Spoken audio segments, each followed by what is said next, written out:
숲속 공터는 그녀의 거친 숨소리를 제외하고는 침묵에 잠겼다.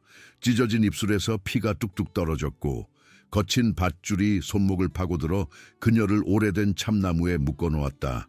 헤드라이트 불빛이 사형 선고처럼 그녀를 둘러쌌다. 값비싼 구두를 신은 남자가 앞으로 나서자 그의 미소는 겨울처럼 차가웠다. 죽은 채로 있었어야지, 촌뜨기 아가씨. 하지만 그가 몰랐던 것은 15년 전 그녀가 산속의 사신에게 총알을 박아 넣었던 국정원 요원이었다는 사실이었다.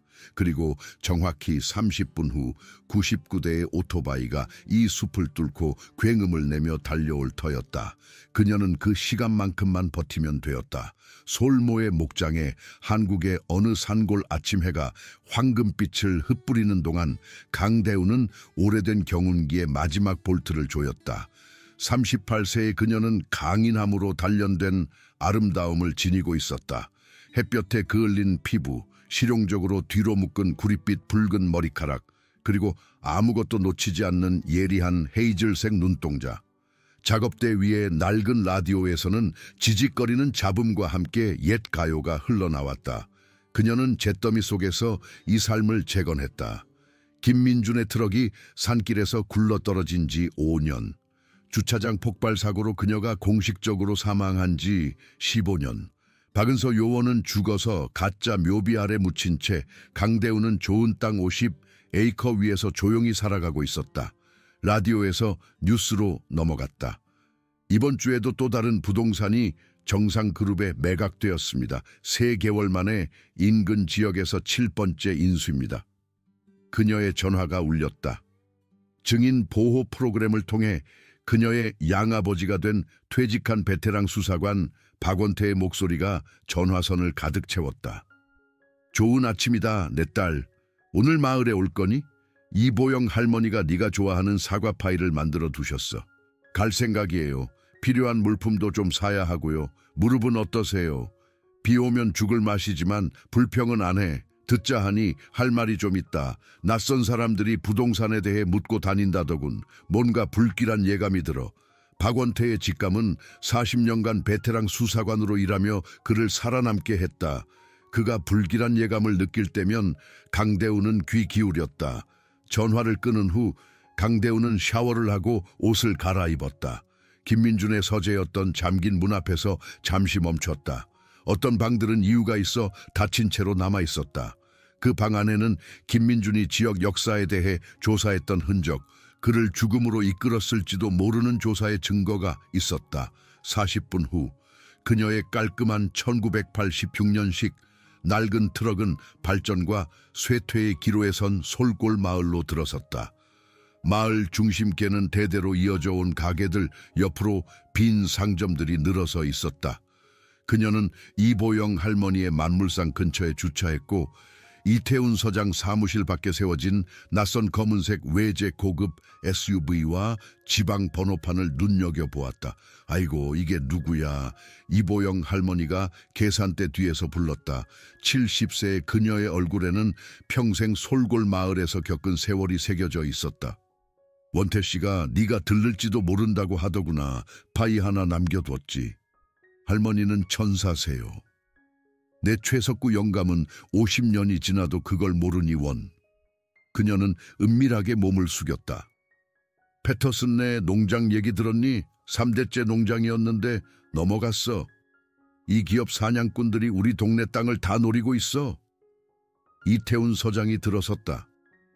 72세의 나이에도 군인 같은 자세와 완전히 풀리지 않는 경계하는 눈빛을 가지고 있었다. 강대훈 씨, 만나서 반가워요. 잠시 밖에 나가서 이야기 좀 할 수 있을까요? 보도에서 이태훈의 표정은 심각해졌다. 제가 만나던 그 사람들이 정상그룹에서 온 사람들이에요. 지역 전역의 땅을 사들이고 있죠. 특히 강대훈 씨 땅에 대해 물어봤습니다. 강대훈의 등골이 뻣뻣해졌다. 제 땅은 팔지 않습니다. 제가 그렇게 말했습니다. 하지만 그 사람들은 안 된다는 말을 들을 종류의 사람들이 아닌 것 같아 알려드리는 게 좋을 것 같았습니다. 그는 망설였다. 한 가지 더요. 몇 년 전 북부지방에서 미해결 사건으로 남아있는 산속의 사신 살인 사건에 대한 이야기가 돌고 있습니다. 강대훈의 심장이 멎는 듯했지만 그녀의 얼굴은 아무것도 드러내지 않았다. 어렴풋이요, 연쇄살인범 잡히지 않았죠. 맞습니다. 15년 전 6명의 여성을 살해한 후 사라졌죠. 그런데 인근군에서 똑같은 수법의 살인사건이 2건 발생했습니다. 나무에 묶인 채 목이 베인 여성들이요. 이태훈이 떠난 후 강대훈은 뱃속이 얼어붙는 것을 느꼈다. 철물점에서 그녀는 지역 주민들이 이야기하는 것을 엿들었다. 북부 지방 피해자들과 똑같은 흔적이야. 내 사촌이 과학수사대에서 일하는데 그때 국정원 요원이 그놈을 거의 잡을 뻔했대. 여자 요원이었지.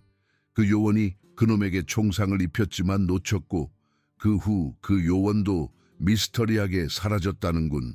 강대훈은 자물쇠와 추가 탄약을 기계적으로 고르며 머릿속으로 빠르게 생각했다.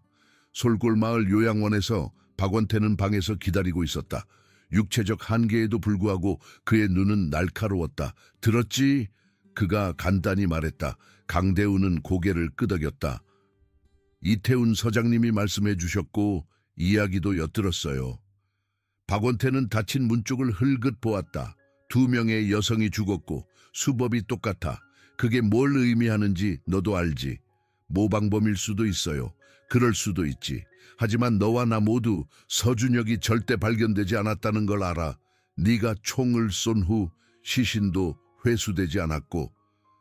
강대훈은 자신의 본명이 소리내어 불리는 것에 움찔했다. 박은서 국정원 특수요원, 산속의 사신을 2년간 추적했고 마침내 서준혁을 궁지에 몰았지만 어깨에 총알을 박아 넣은 후 그를 놓쳐버린 여자. 서씨 일가의 연줄 때문에 그가 건드릴 수 없는 존재가 되었을 때 3주 후 차량 폭탄 테러로 공식적으로 사망 처리된 여자. 15년 동안 아무도 저를 그렇게 부르지 않았어요. 그녀가 중얼거렸다. 어쩌면 네가 누구였는지 기억해야 할 때인지도 몰라. 서준혁이 돌아왔다면 그는 잊지 않았을 테니까. 박원태가 멈췄다. 그리고 이 개발 회사가 갑자기 내 땅에 관심을 보이는 것도 우연치고는 좀 그렇잖아. 박원태는 증인 보호 프로그램에서 그녀의 담당자였고 그녀의 새로운 신분을 감시하기 위해 배정된 훈장받은 베테랑 수사관이었다. 그는 그녀의 보호자가 되었고 친구가 되었으며 나중에는 그녀의 위조 서류를 강화해야 했을 때 그녀의 양아버지가 되었다. 조심할게요. 조심하는 것만으로는 부족해. 김민준에게 무슨 일이 있었는지 기억해.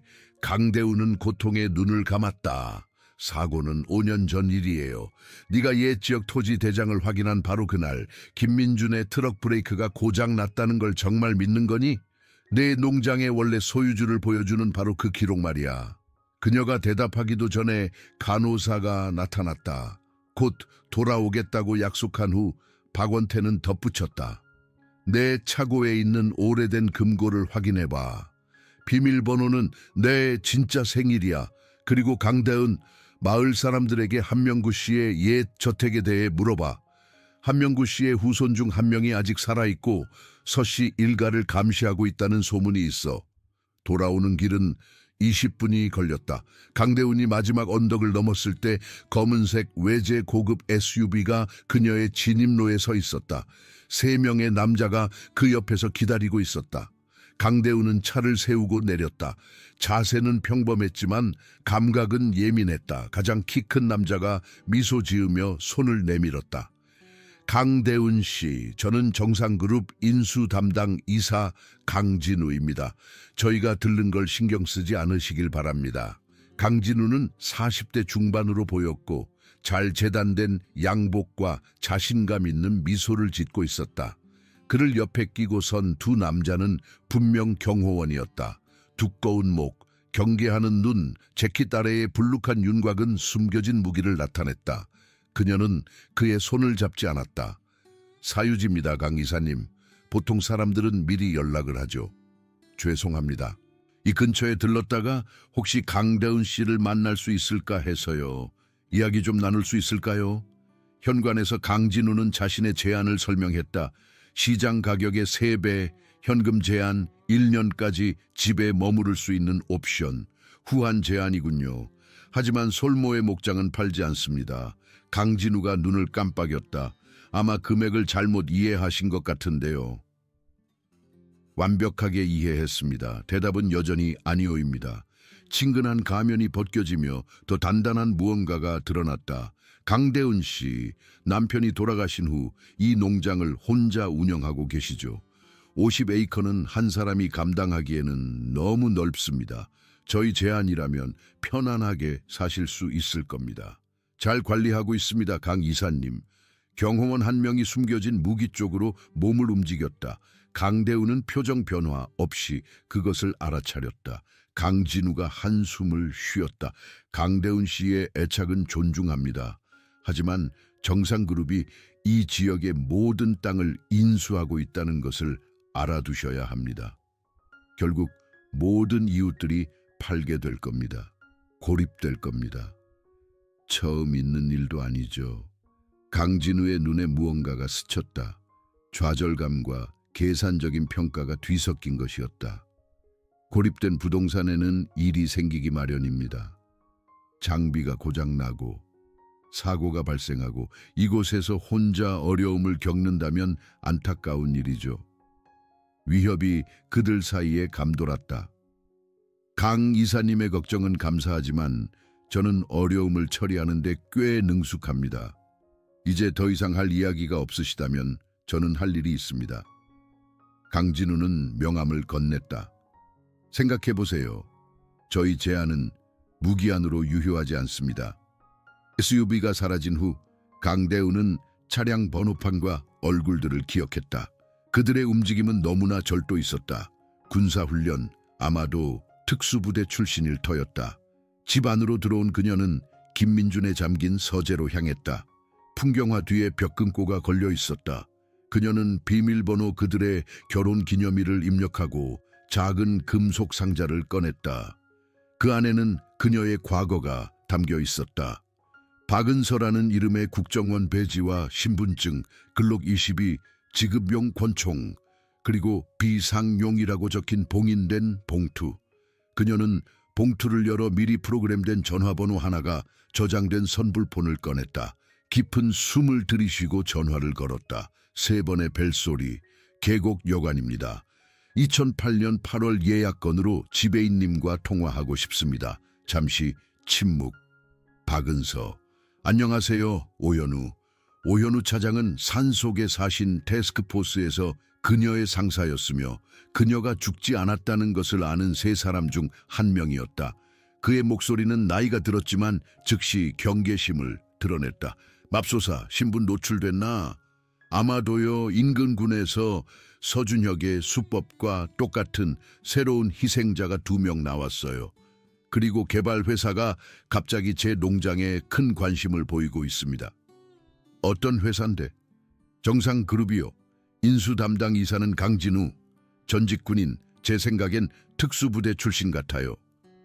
오현우의 날카로운 숨소리가 그녀의 의심을 확인시켜 주었다. 강진우는 2010년에 특수부대에서 불명예에 전역했어. 신문중 고문 혐의로 그 후 잠적했지. 우연일 수도 있잖아요. 너는 그렇게 생각 안 할 거야. 잘 들어. 서준혁의 동생 서준영이 5년 전에 개발회사를 설립했어. 남부지방에서 시작해서 작년에 솔골 마을로 사업장을 옮겼더군. 그 시기는 김민준의 죽음과 일치했다. 새로운 희생자들에 대해 아는 건 뭐예요? 공식적으로는 많지 않아. 국정원이 아직 개입하지 않았거든. 하지만 2 여성 모두 30대이고 서준혁의 이전 희생자들과 신체적으로 비슷해.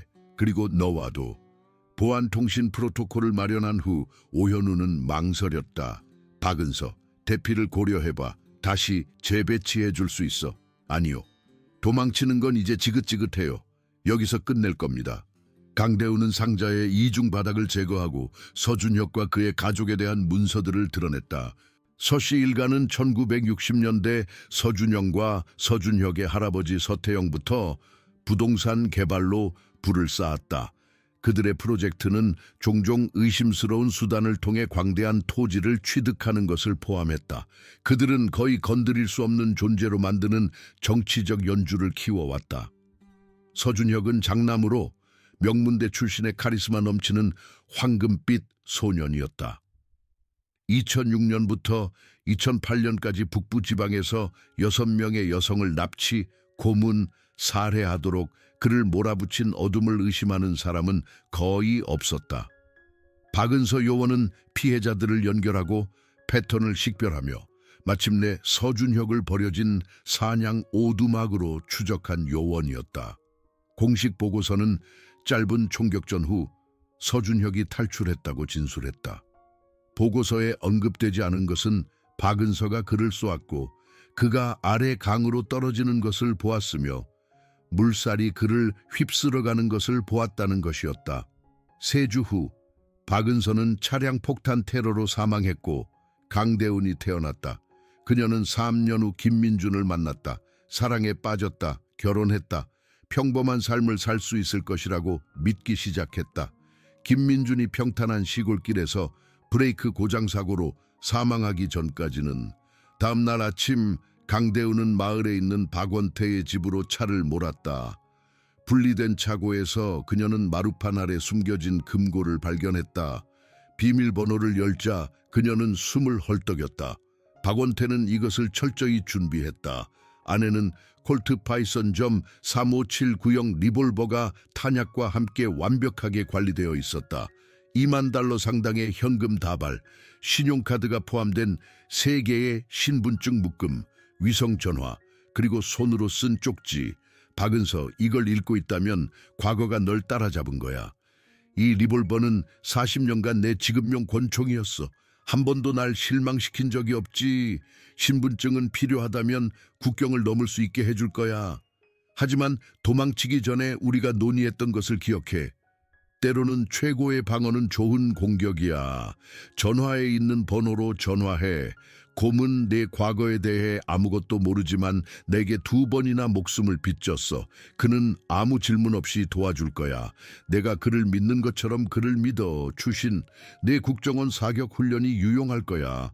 레밍턴 700은 작업대 뒤 벽금고에 있어. 강대훈은 벽금고를 찾아냈고 그 안에는 분해된 레밍턴 700 정밀 저격총과 스코프가 들어있었다. 그녀는 국정원 훈련에서 최고 사격수 중 한 명이었다. 그녀는 위성 전화와 콜트 파이썬을 주머니에 넣었다.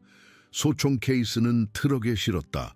저녁 무렵 그녀는 전략적 지점에 보안 카메라와 경계선에 동작 감지기를 설치했고 헛간 아래 지하 저장고에 비상 물품을 비축해 두었다.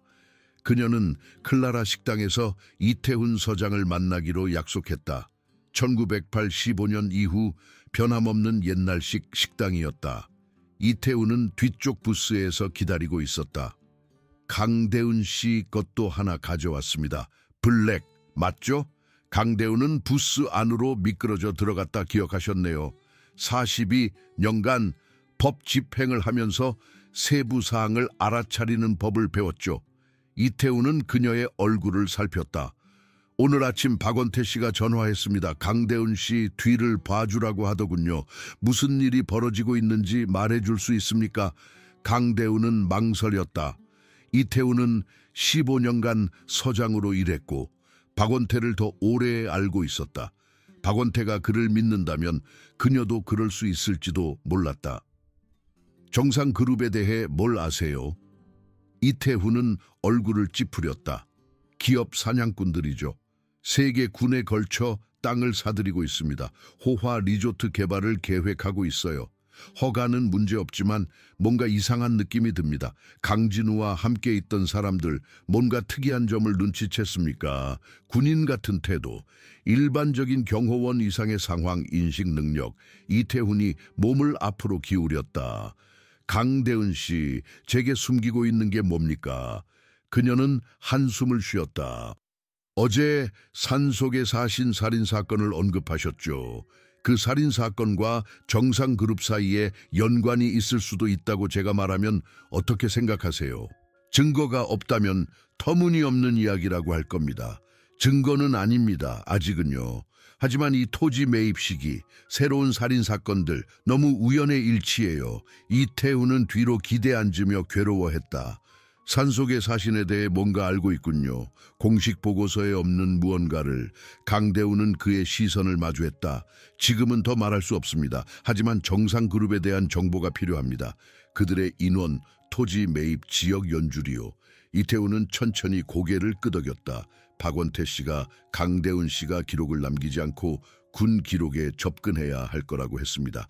제가 돕겠다고 말해달라더군요. 안도감이 강대훈을 휩쓸었다. 그건 아버지가 서장님을 완전히 신뢰한다는 뜻이에요. 저도 마찬가지고요. 정상그룹 인수 담당 이사가 강대훈 씨에게 북부 지방에 친척이 있느냐고 물었는지, 아니면 강대훈 씨가 언제 이곳으로 이사 왔는지에 특히 관심이 있었던 이유를 말해줄 만큼 충분히 신뢰한다는 뜻입니까? 강대훈은 피가 차가워지는 것을 느꼈다. 그가 저에 대해 특별히 물어봤다고요? 어제 우리 회의 후에요. 아주 자연스럽게 물었지만 제 대답을 기다리는 그의 방식은 전혀 자연스럽지 않았습니다. 뭐라고 하셨어요? 김민준 씨와 결혼하기 전 강대훈 씨의 배경에 대해 잘 모른다고 말했습니다. 그건 사실이기도 하고요.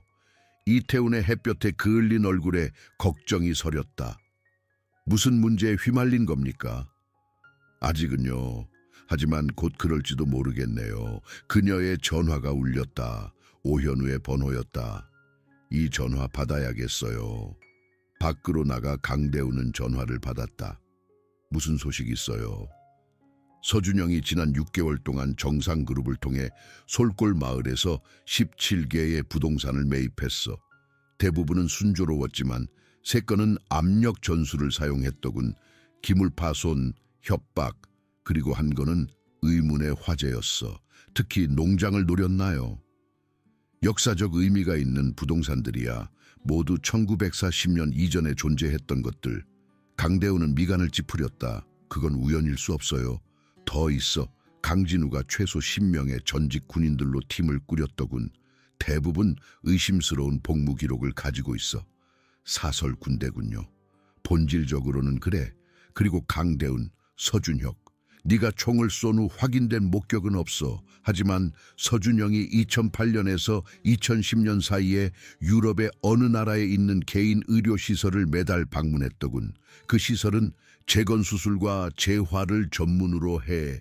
서준혁은 살아있었군요. 병원 기록에 따르면 총상과 광범위한 재건수술을 받은 환자에 대한 지속적인 치료가 있었어.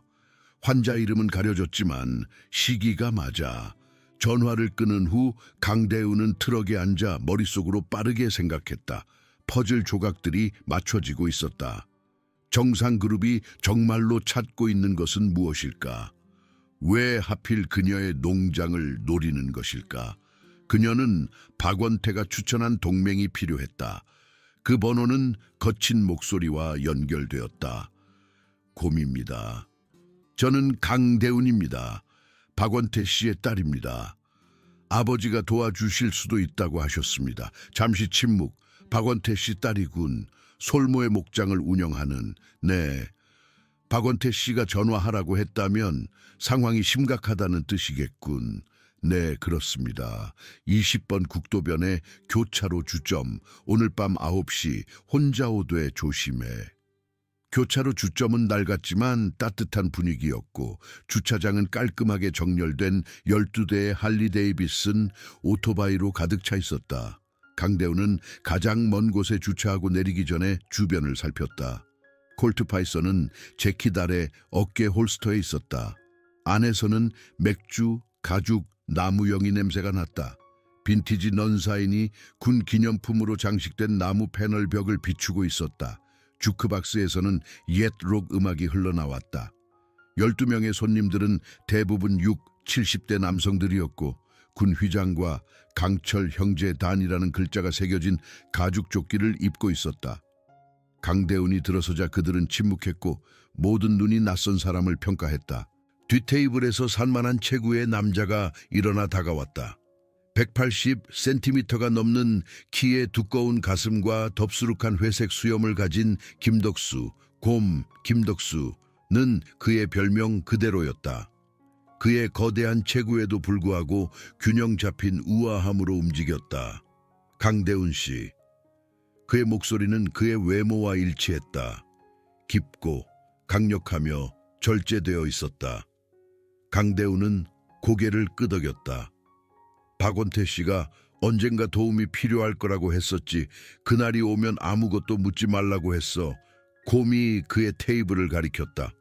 하지만 내가 어떤 일에 휘말리는지 알 수 있을 만큼 충분히 말해줄 거라고 생각한다. 그들이 앉자 강대훈은 곰의 팔뚝에 새겨진 참전 기념 문신, 조끼에 달린 걸프전 참전 훈장, 그리고 그의 눈에 비치는 날카로운 지성을 알아차렸다. 제게 적들이 있습니다. 강대훈이 간단히 시작했다. 강력한 적들이요. 그들은 제 땅을 노리고 있지만 그 이상입니다. 그들은 저를 원합니다. 그리고 저를 찾는 동안 저와 닮은 여성 2명을 살해했습니다. 곰의 표정은 변하지 않았다. 이 적들이 군인 출신인가? 일부요. 강진우라는 남자가 이끄는 전직 특수부대원들입니다. 곰의 얼굴에 인식이 스쳤다. 강진우, 특수부대에서 쫓겨난 놈. 특수부대 기준에서도 나쁜 평판이었지. 아세요? 들어본 적은 있지. 군인들 사이에선 이야기가 돌거든.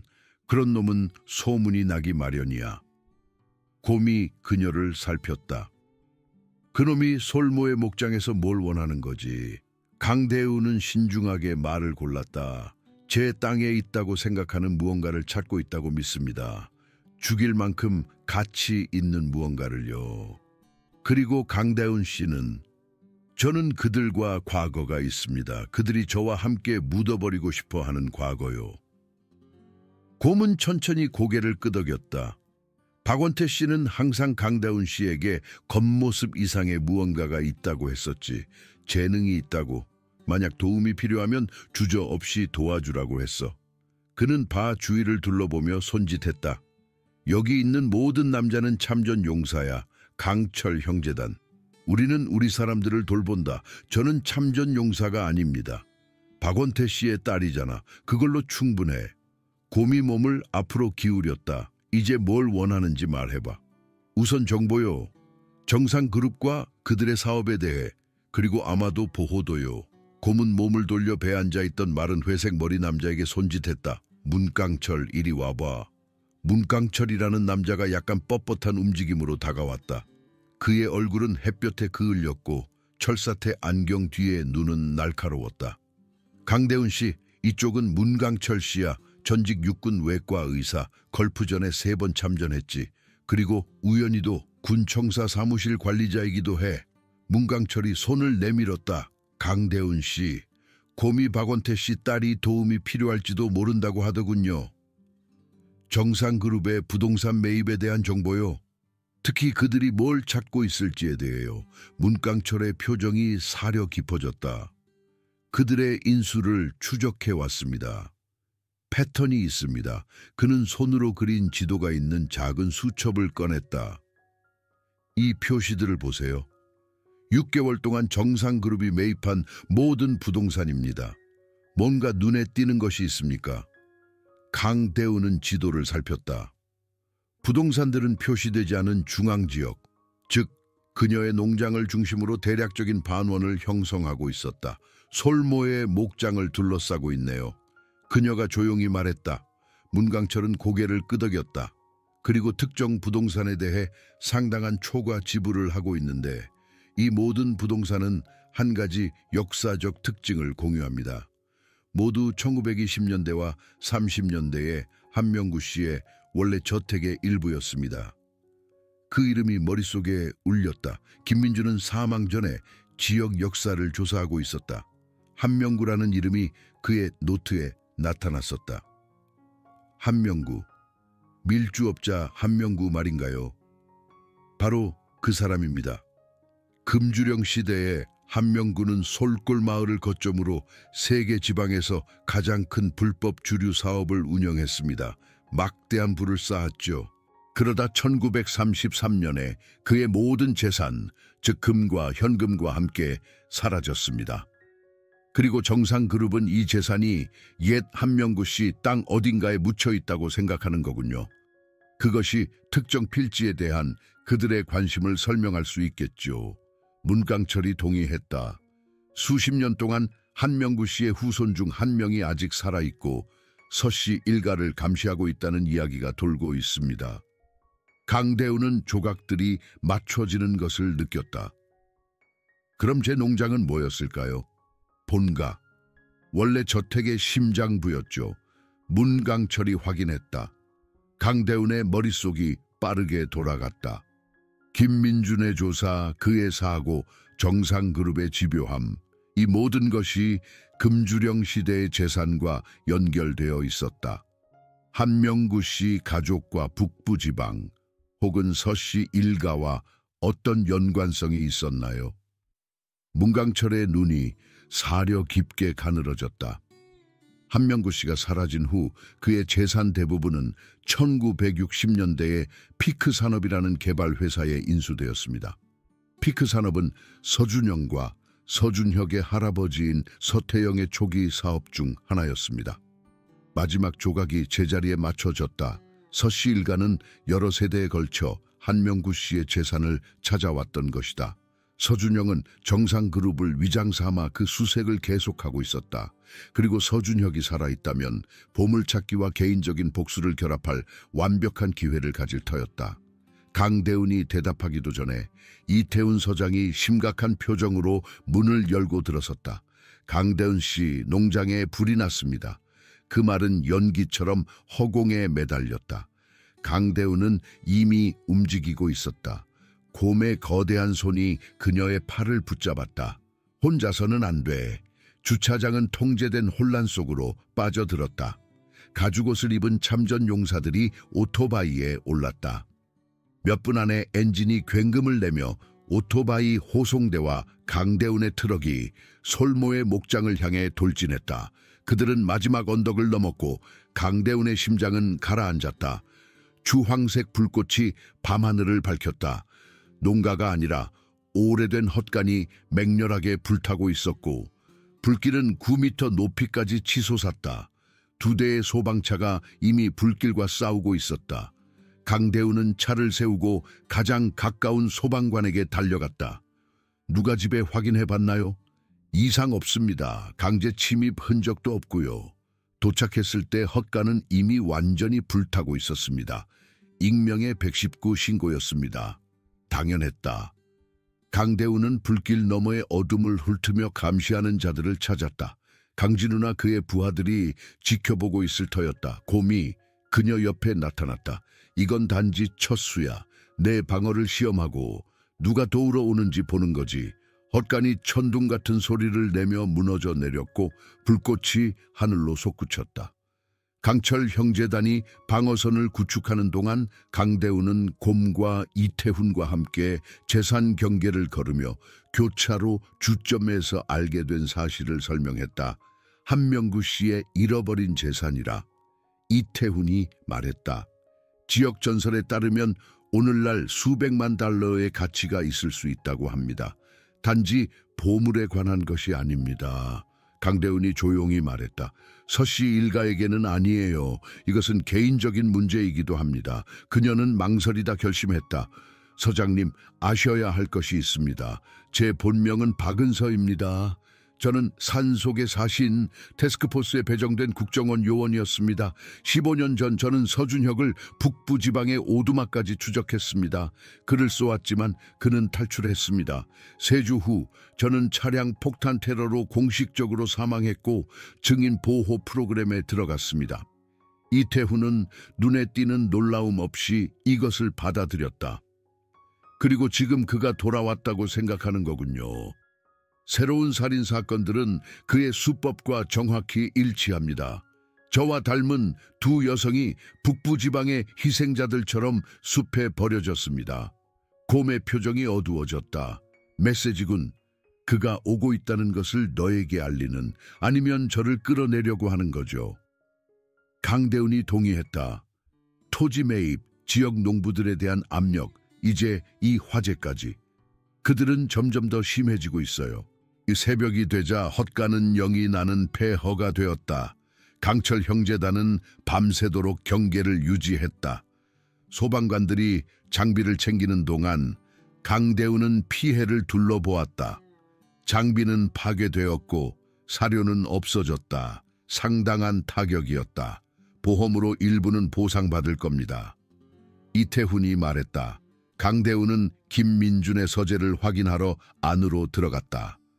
벽금고는 손대지 않은 것처럼 보였지만 뭔가 잘못된 느낌이 들었다. 그녀는 조심스럽게 살폈고 미묘한 불일치를 알아차렸다. 의자가 약간 비뚤어져 있었고 책 한 권이 다른 책들보다 더 깊숙이 밀려 들어가 있었다. 누군가 이곳에 다녀갔다. 그녀는 금고를 열었다. 국정원 신분증, 총, 현금 모두 제자리에 있었다. 하지만 이중 바닥을 제거했을 때 그녀의 뱃속이 내려앉았다. 그녀의 서준혁 조사 파일 중 몇몇 문서가 사라졌다. 특히 한명구 씨와의 연관성을 자세히 설명하는 페이지들이었다. 그녀는 즉시 오현우에게 전화했다. 어젯밤 제 집에 침입당했어요. 헛가는 시선을 돌리기 위한 것이었고 누군가 서준혁에 대한 제 파일을 뒤졌어요. 전문가 솜씨였나? 아주요. 그들은 정확히 뭘 찾고 있는지 알고 있었어요. 한명구 씨 조사 자료만 가져갔습니다. 오현우가 조용히 욕을 했다. 서 씨 일가는 여러 세대에 걸쳐 한명구 씨의 재산을 찾는 데 집착해왔어. 서태영은 한명구 씨가 금주령 시대에 자기 아버지를 배신했다고 믿었지. 그럼 복수와 탐욕이군요. 더 있어. 서준영이 작년에 유럽의 어느 개인 병원에 6번 방문했어. 동생이 사라진 후 정기적으로 방문했던 바로 그 병원이야. 서준혁은 살아있어요. 강대훈이 단호하게 말했다. 병원 기록에 따르면 총상에 대한 지속적인 치료가 있었어. 환자 이름은 가려졌지만 시기가 맞아. 그는 살아남았고 복귀를 계획하고 있었던 거예요.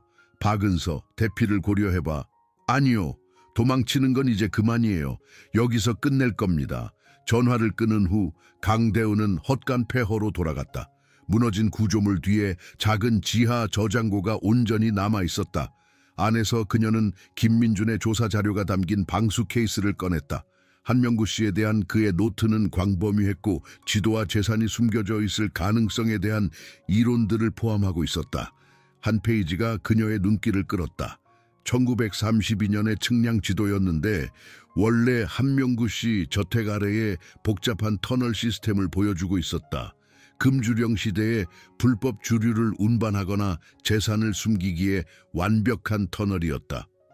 그녀는 주요 문서들을 사진 찍은 다음 케이스를 다시 봉인했다. 정상 그룹이 이 터널들을 찾고 있다면 이제 그들은 유리한 위치에 있었다. 하지만 그들은 철저한 수색을 위해 여전히 그녀의 재산에 접근해야 했고 이는 그녀가 여전히 협상력을 가지고 있다는 것을 의미했다. 집으로 돌아오자 강대우는 곰과 이태훈, 문강철이 기다리고 있는 것을 발견했다. 그들은 다시 올 거야. 곰이 말했다. 불은 단지 시작에 불과해. 알아요. 그래서 박원태 씨를 찾아가야 해요. 지금 당장요. 20분 후 강대훈의 트럭은 곰의 할리데이비슨을 따라 솔골 마을 요양원으로 향했다. 2명의 강철 형제단 대원들이 뒤에서 호위했다. 박원태는 작은 정원에서 기다리고 있었다. 휠체어는 아침 햇살을 받도록 놓여 있었다. 그는 오토바이 호위대를 보고 눈썹을 치켜떴다. 새로운 친구들을 사귀었군. 아버지의 오랜 친구 곰이 안부를 전합니다. 박원태는 오토바이 타는 사람들을 향해 고개를 끄덕였다. 강철 형제단, 좋은 사람들이야. 그의 표정이 심각해졌다. 이태훈 서장이 전화했어. 불에 대해 말해주더군. 시작됐어요, 아버지. 아버지가 경고하셨던 대로요. 박원태는 주위를 둘러본 후 조용히 말했다. 강진우가 뭘 알고 있지? 위험할 만큼 충분히요. 헛간이 불타는 동안 집에서 김민준의 한명구 씨 관련 자료를 가져갔어요. 하지만 지하 저장고에 있던 자료는 놓쳤더군요. 태어날 말이지. 박원태의 목소리가 낮아졌다. 몇 년 전에 너에게 김민준에 대해 말했어야 할 것이 있어. 강대우는 한기를 느꼈다. 그에 대해 뭘요? 사고 일주일 전에 나를 찾아왔었어. 군 기록에서 뭔가 발견했다고 하더군. 서씨 일가와 한명구 씨의 연관성. 서준영에게 그것에 대해 따지러 갈 거라고 했어. 그가 뭘요? 강대우는 목소리를 가다듬으려 애썼다. 왜 제게 말씀해주지 않으셨어요? 박원태의 얼굴에 후회가 스쳤다. 너는 겨우 치유되고 있었어. 알게 되면 아무것도 바뀌지 않고 고통만 가져올 거라고 생각했어. 그건 제가 의심했던 것을 확인시켜줬을 거예요. 민준의 죽음이 사고가 아니었다는 것을요. 알아. 그리고 미안하다. 박원태는 주머니에 손을 넣어 작은 열쇠를 꺼냈다. 김민준이 이걸 내게 맡겼어. 무슨 일이 생기면 너에게 주라고. 인근 지역 제1은행에 대여금고 열쇠야. 강대우는 열쇠를 응시했다. 그는 자신이 위험에 처해 있다는 걸 알았군요. 그는 짐작했던 것 같아. 박원태가 멈췄다. 박은서, 이 모든 것에 대해 한재호 씨와 이야기해봤니? 강대훈의 눈이 가늘어졌다. 한재호 씨요. 우리는 일주일에 2번 체스를 둬. 똑똑한 노인이야. 한명구 서씨 일가 역사에 대해 살아있는 누구보다 많이 알고 있어. 문강철 씨가 한명구 씨의 후손 중 한 명이 아직 살아있을 수도 있다고 언급했어요. 한재호 씨는 자기 패를 잘 숨겨. 하지만 그가 흘린 아주 적은 정보로 볼 때 서씨 일가와 개인적인 과거가 있는 것 같아. 인근 지역 제1은행은 40분 거리에 있었다. 이태훈은 적절한 신분증을 가지고 그들을 만나기로 동의했다. 고문 호위를 자청하며 강대훈의 트럭 앞뒤로 대원들을 배치했다. 제1은행은 마을 중심가에 있는 견고한 벽돌 건물에 자리 잡고 있었다. 지점장은 오토바이와 서장을 보고 당황한 듯 보였지만 이태훈의 신분증이 절차를 원활하게 했다.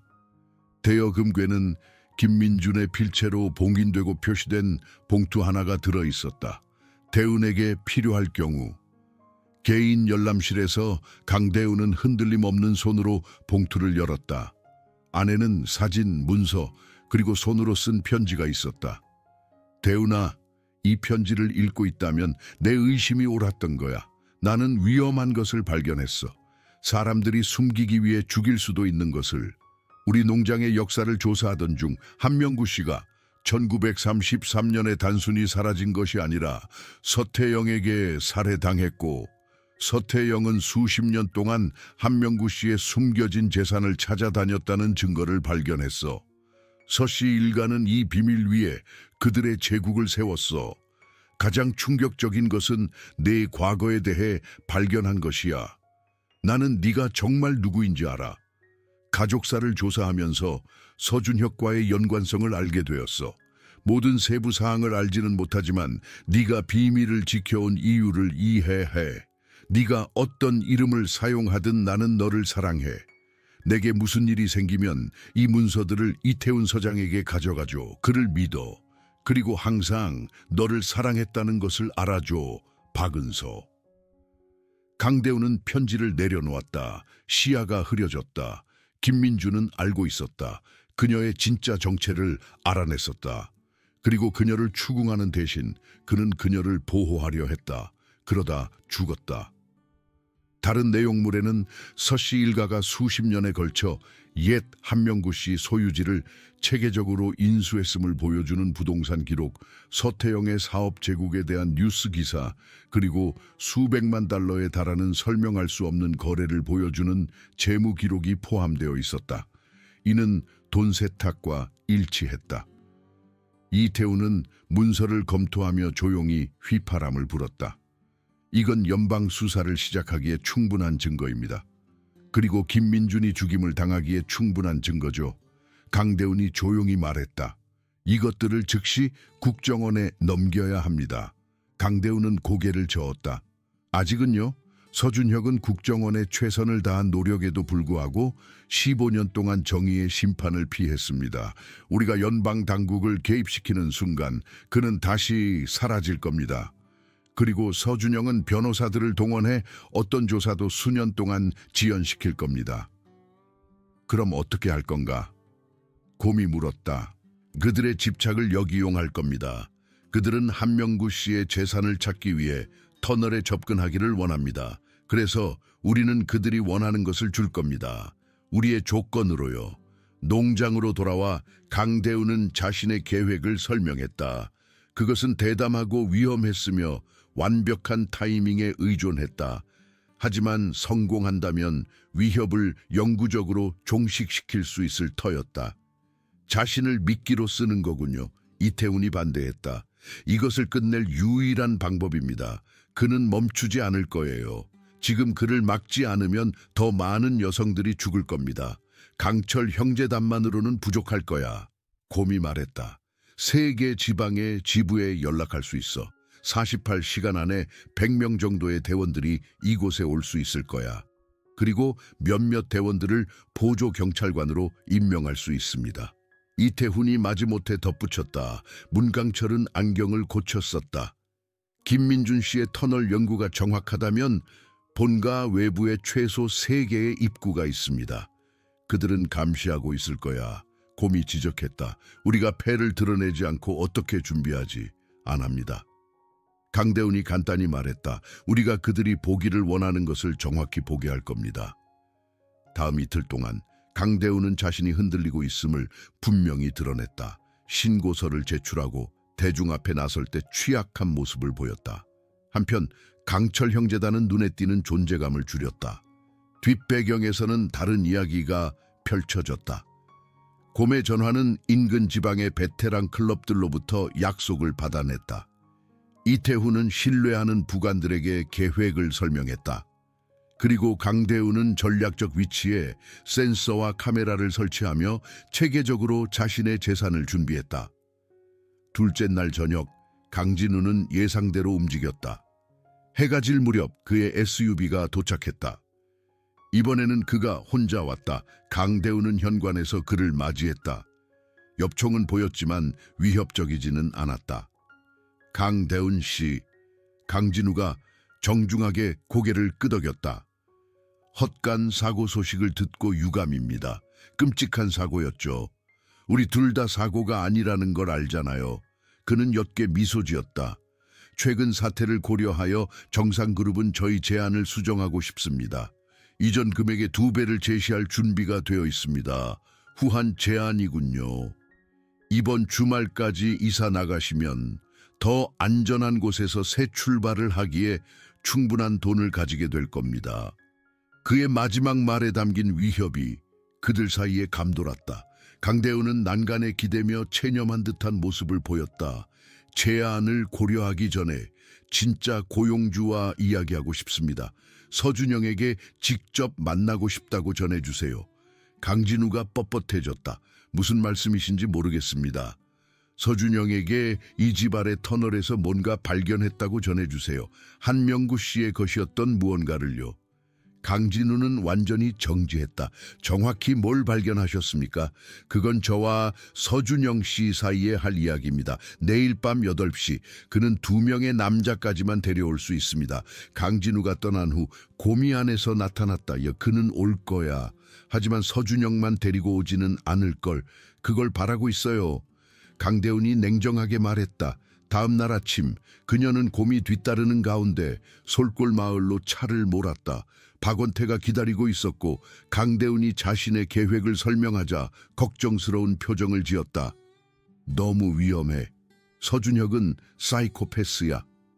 바로 그렇기 때문에 지금 끝내야 해요. 박원태는 그녀의 얼굴을 살피더니 한숨을 쉬었다. 휠체어 아래로 손을 뻗어 작은 꾸러미를 꺼냈다.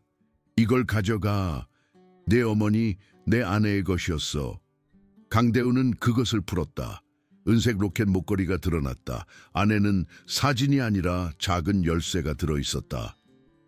내 차고에 있는 총기 금고, 가짜 벽 뒤에 오늘 밤 도움이 될 만한 것을 찾을 수 있을 거야. 정오 무렵 인근 지방에서 온 강철 형제단 대원들이 도착하기 시작했고 미리 정해진 장소에 모였다.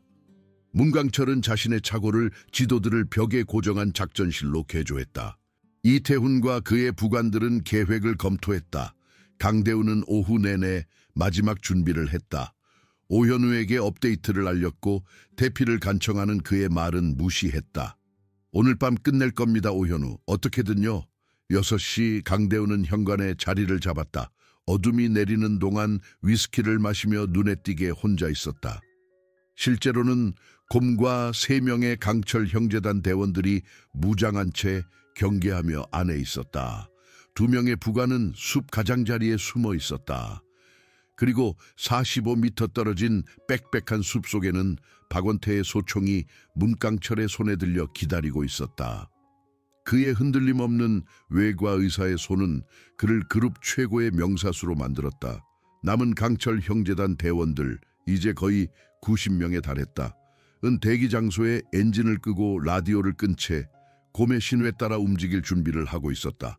정확히 8시 헤드라이트 불빛이 나타났다. 강진우의 SUV가 아니라 2대의 지프 랭글러가 호위하는 매끈한 메르세데스 SUV였다.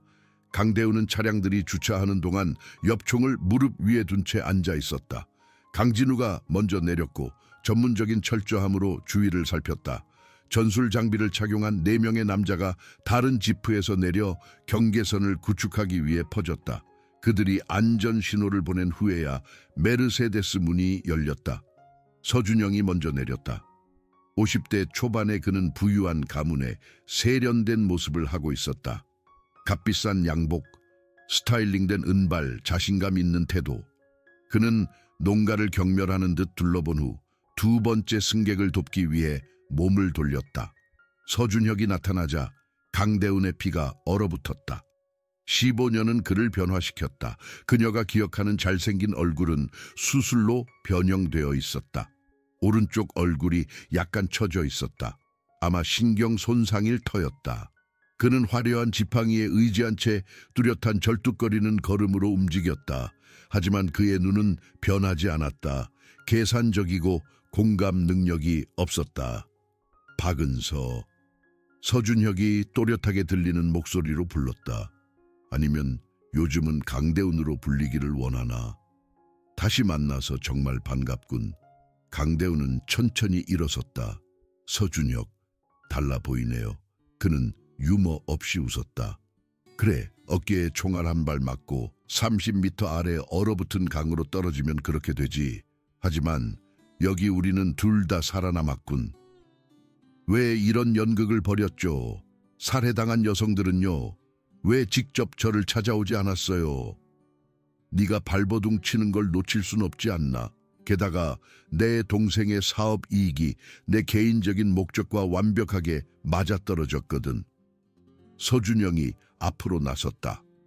강대훈 씨, 아니 박요원, 강진우가 터널에서 흥미로운 것을 찾았다고 하던데 한명구 씨의 은닉처 중 하나를 찾았습니다. 하지만 보여주기 전에 확답을 원합니다. 협상할 위치는 아닌 것 같은데. 강대훈은 옅게 미소 지었다. 사실은 그렇습니다. 왜냐하면 제가 찾은 것은 한명구 씨의 금뿐만이 아니기 때문입니다. 그것은 당신의 할아버지가 어떻게 한명구 씨를 살해하고 그의 사업을 훔쳤는지에 대한 증거입니다. 지금 당장 모든 사본은 제 변호사에게 있으며 제게 무슨 일이 생기면 연방 당국에 공개될 것입니다. 보여줘. 서준영이 요구했다. 먼저 원하는 것을 얻으면 떠날 것이라는 당신의 약속. 보복은 없습니다. 서준영이 참을성 없이 고개를 끄덕였다. 좋아, 이제 터널로 안내해. 강대우는 헛간 폐허 쪽으로 그들을 이끌었다. 지하 저장고 입구는 잔해에 부분적으로 가려져 있었다. 그녀는 의도적으로 천천히 움직여 곰과 다른 사람들이 움직임을 추적할 시간을 주었다. 지하 저장고의 무거운 문이 열려 있었고 어둠 속으로 이어지는 돌계단이 보였다. 강진우가 먼저 들어가겠다고 주장했고 손전등과 권총을 뽑았다. 서씨 형제들이 그 뒤를 따랐고 강대훈이 그 뒤에 무장한 2 남자가 후미를 맡았다. 지하 저장고는 작고 평범했다. 거친 돌벽, 흙바닥, 텅 빈 선반. 강진우는 빠르게 수색했지만 아무것도 찾지 못했다. 여기 아무것도 없잖아. 서준영이 비난하듯이 말했다. 강대훈은 뒷벽으로 가서 특정 돌을 눌렀다. 삐걱거리는 소리와 함께 한 부분이 안쪽으로 열리며 좁은 터널이 드러났다. 금주령 시대 건축가들은 영리했죠. 그녀가 말했다. 한명구 씨는 재산 곳곳에 탈출 경로를 가지고 있었습니다. 강진우가 먼저 들어갔고 지팡이에 기댄 서준혁이 뒤따랐다. 서준영은 망설이다가 따라 들어갔다.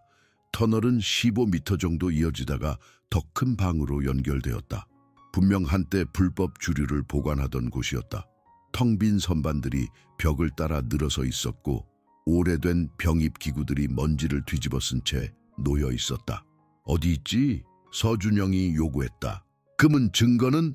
강대우는 반쯤 묻혀있는 나무 상자가 있는 가장 먼 구석을 가리켰다. 저기요. 하지만 더 있습니다. 저 벽 너머에 주요 은닉처가 있는 또 다른 방이 있어요. 서준영과 강진우가 상자에 다가가는 동안 서준혁은 뒤로 물러나 강대운을 포식자 같은 눈으로 지켜보고 있었다. 내가 인근 군에서 그 여자들에게 무슨 짓을 했는지 알아, 박은서? 빌게 만들었지. 목을 베기 전에 내 이름을 말하게 만들었어. 강대운은 그의 시선을 흔들림 없이 마주했다. 김민준에게도 그렇게 했나요? 아니, 그는 너무 빨리 죽었어. 아쉬웠지 정말. 특히 내 가족에 대해 질문하기 시작한 후에는 말이야. 서준영이 구석에서 불렀다. 잠겨있어. 강진우, 부셔버려. 강진우가 상자 옆에 무릎을 꿇는 순간 강대우는 시계에 숨겨진 버튼을 눌렀다. 신호였다. 지상에서는 곰과 그의 대원들이 움직일 것이다. 강철 형제단은 오토바이에 시동을 걸 것이다. 이태훈과 부관들이 다가올 것이다. 당신은 이걸 빠져나갈 수 없을 거예요, 서준혁. 강대훈이 조용히 말했다. 그의 미소는 끔찍했다. 이미 빠져나갔어. 함정을 예상하지 못했을 거라고 생각했나? 내 부하들은 하루 종일 내 오토바이 친구들을 지켜보고 있었어. 둔탁한 폭발음이 터널 천장에서 먼지를 흔들었다. 그리고 또 다른 폭발음, 더 가까이서. 성형 폭약이야. 서준혁이 아무렇지 않게 설명했다. 전략적 지점에 설치했지. 약 2분 안에 이 터널 전체가 무너질 거야. 서준영은 금을 얻고 나는 복수를 해. 그리고 너, 박은서, 너는 그냥 사라지는 거지. 또 다른 폭발음 더욱 가까이서. 강진우는 상자를 부수고 금화와 지폐 다발을 드러냈다.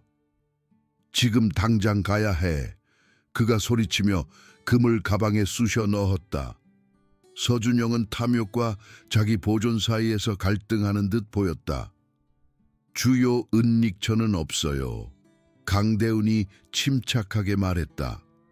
폭약이 터질 때 당신들이 정신을 팔도록 상자 안에 충분한 금만 있었을 뿐입니다. 서준혁의 눈이 이해로 커졌다. 함정이었군. 지금 움직여. 너무 늦었다. 마지막 폭약이 그들 뒤에서 터지며 숨 막히는 먼지와 잔해 구름 속에서 그들의 탈출 경로를 무너뜨렸다. 동시에 강대우는 팔꿈치로 전등 스위치를 강타하여 방을 어둠 속에 잠기게 했다. 혼란 속에서 그녀는 허리띠에 적외선 비콘을 활성화했다.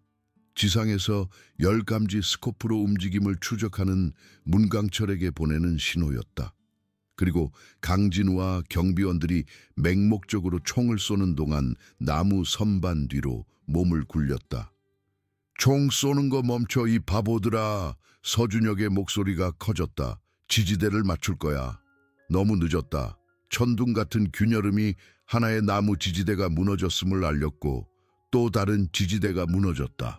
흙과 돌이 쏟아지기 시작했고 방의 천장이 무너져 내리기 시작했다. 강대우는 준비 중에 발견했던 숨겨진 출구, 한때 공기 통로였던 좁은 통로를 따라 벽을 더듬었다. 그녀가 몸을 위로 끌어올리는 동안 서준영의 공황에 찬 외침과 강진우의 욕설이 들렸다. 통로는 지하 저장고에서 45m 떨어진 나무들 사이에 숨겨져 있었다. 강대훈이 기어 나오자 곰과 2명의 강철 형제단 대원들이 그녀를 맞이했다. 터널이 무너지고 있어요. 그녀가 헐떡였다.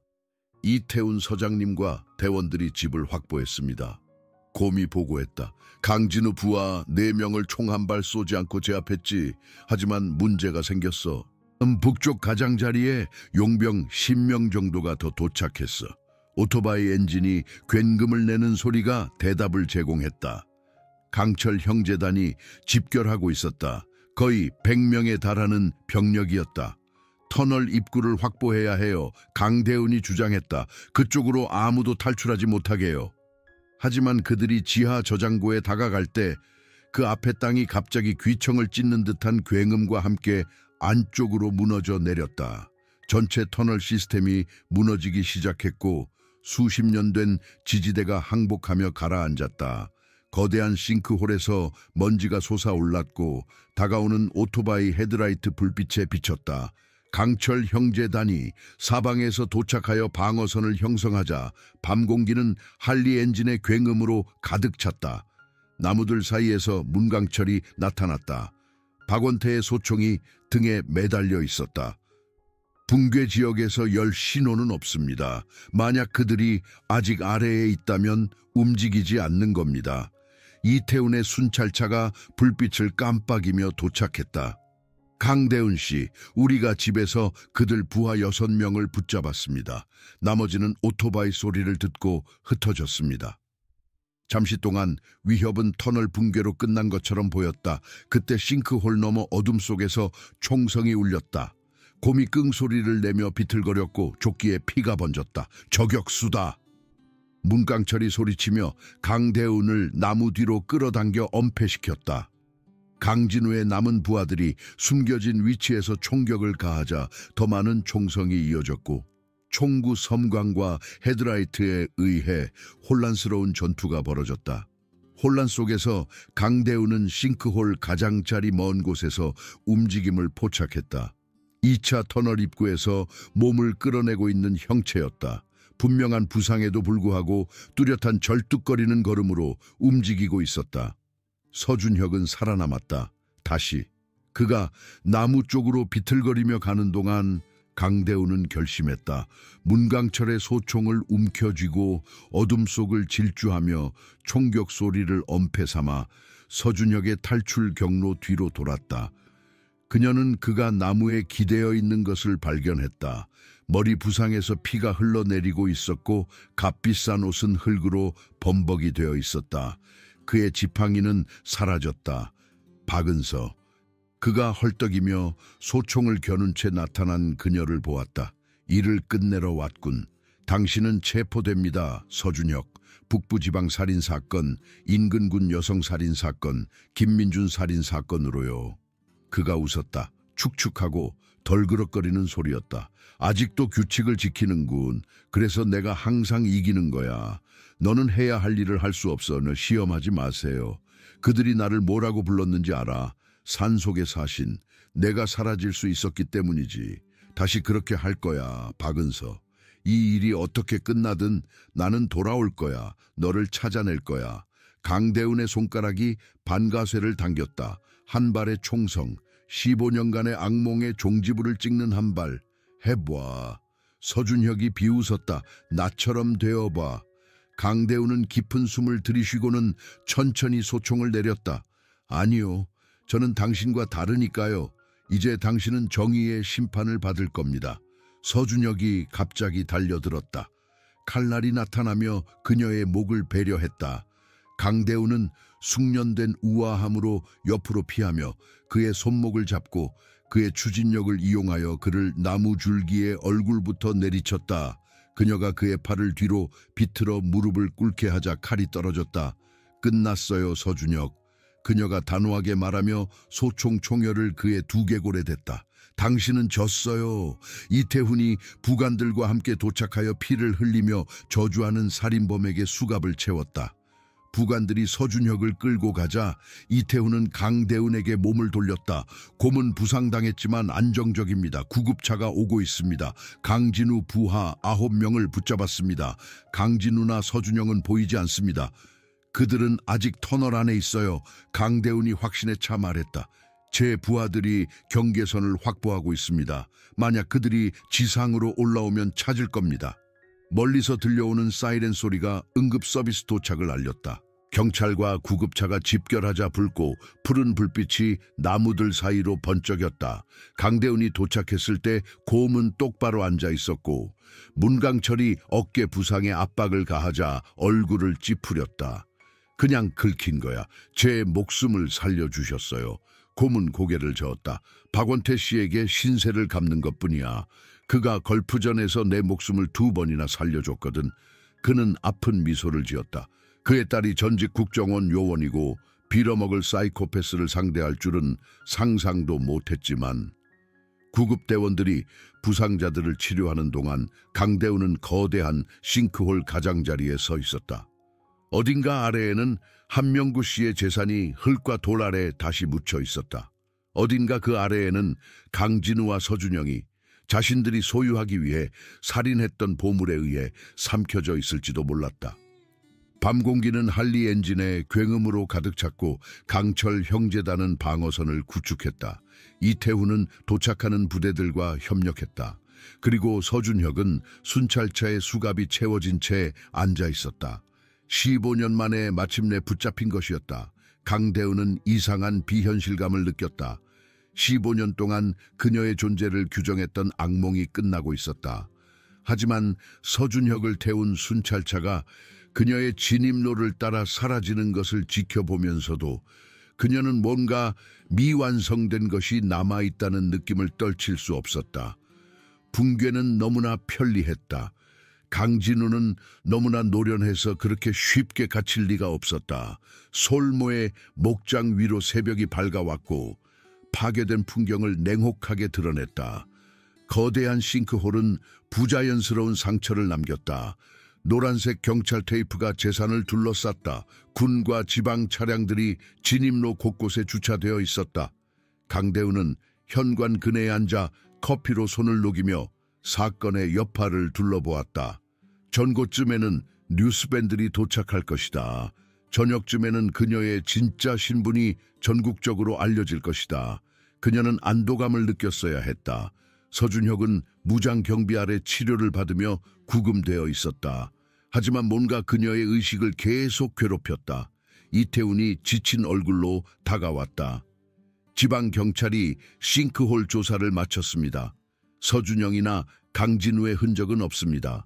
지표2과 레이더를 가져올 예정입니다. 그들은 거기에 없어요. 강대훈이 조용히 확신에 차 말했다. 탈출했다고 생각합니까? 강진우는 너무 노련해서 쉽게 갇힐 리가 없다고 생각합니다. 그리고 서준영은 모든 출구를 알지 않고는 터널로 들어갈 만큼 계산적이지 않고요. 그녀의 전화가 울렸다.